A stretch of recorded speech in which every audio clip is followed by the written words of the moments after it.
পুনৰ স্বাগতম জনাইছো মোৰ চেনেলৰ অইন এটা ভিডিঅ'লৈ।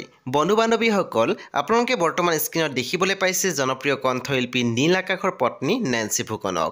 নেন্সী ফুকনে আজি ছ'চিয়েল মিডিয়া মাধ্যমত শ্বেয়াৰ কৰিছে পুত্ৰ সন্তান অদ্বিকৰ সৈতে বনোৱা এটি নতুন ভিডিঅ' আপোনালোকে বৰ্তমান স্ক্ৰীনত দেখিবলৈ পাইছে। আপোনালোকে ভিডিঅ'টো শেষলৈ চাওক, লগতে আপোনালোকে চেনেলটো ছাবস্ক্ৰাইব কৰি কাষত থকা বেল আইকনো টিপি দিবলৈ নাপাহৰিব।